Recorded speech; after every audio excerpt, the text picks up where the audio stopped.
fits here is the clothes.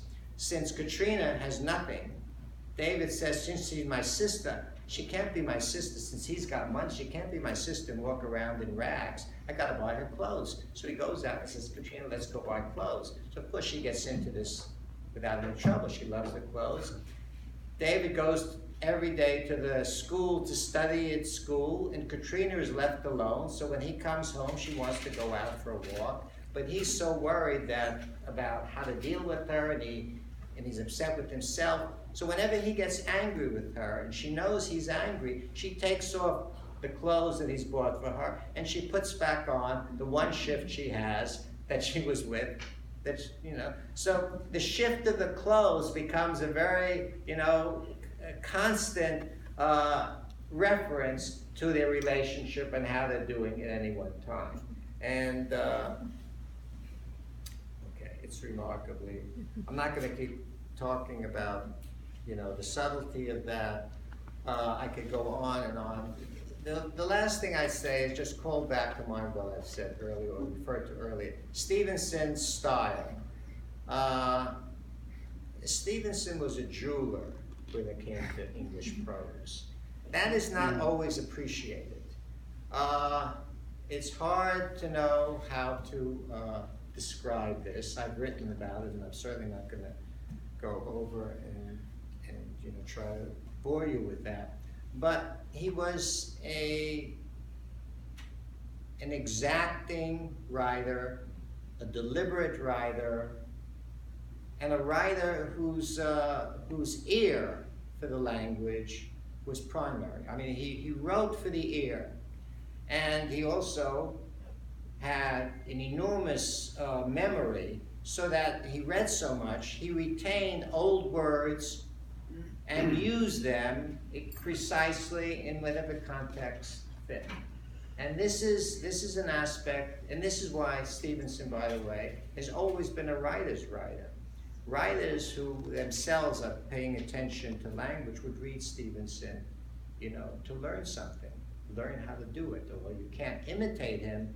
Well, Stevenson said, you have to read everybody before you want to become a writer, because that's how you work. He was not copying anybody. He was developing his own style, but other writers could recognize it. They recognized also how hard he worked. Now, how do you know how hard somebody works when you're just reading a book? Because if you're a writer, to gain simplicity is not easy. It's very difficult. Now, I'm going to leave with something I'd like to, again, one more thing I would like to read, if I can find it. To know that in the text.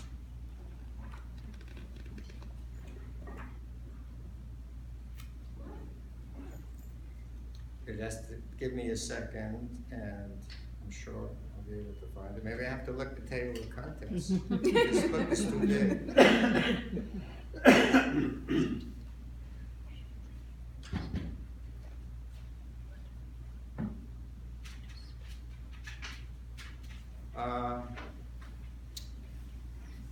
When you're doing an edition and you're working with, and you're trying to bring back the manuscript, of course you have to do a lot of work that to anybody else would seem like the most boring things imaginable.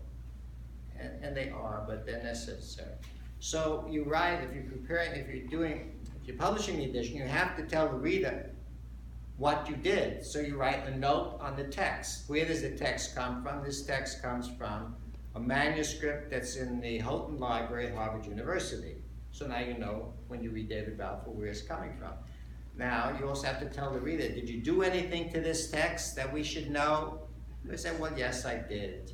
I put in periods when they weren't there in the manuscript, and I maybe put in an apostrophe when it was misplaced. That's what you do in a note on the text. So why would I be reading you something from a note on the text? This is the most... Because I did something a little different in the note on the text that I want to finish with. But I have to have a lead and have to read the previous sentence. And this previous sentence has to do with capitalization. Are you going to print the word as a capital, or are you going to print it as a lowercase? Okay. Stevenson's common practice was to write words that are ordinarily capitalized with lowercase letters, Gallic, Latin, Dutch, Christian, Whig, etc. References to the advocate or the duke alternate between capitals or lowercase letters. Because this usage is so pervasive in the autograph and poses no impediment to reading, I have opted to print these words as he wrote them. As he wrote them. 100,000 words by hand, not once but twice. These are previous manuscript at Yale. The sheer labor of the thing is almost unimaginable in a word-processed culture.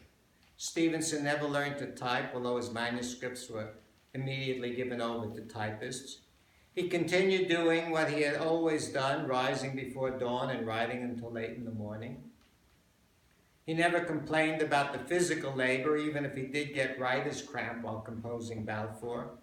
He regularly shifted the pen to his left hand, manifesting the painful scroll on the pages, and reflected in Davies' comment on his scribal work for Preston Grange. The copying was a weary business. In the novel, David is given a task of copying for the attorney, and he says at one point, the copying is a weary business. Of course, if you're looking at the manuscript, you can see it is more than a weary business. He's trying to write with his left hand.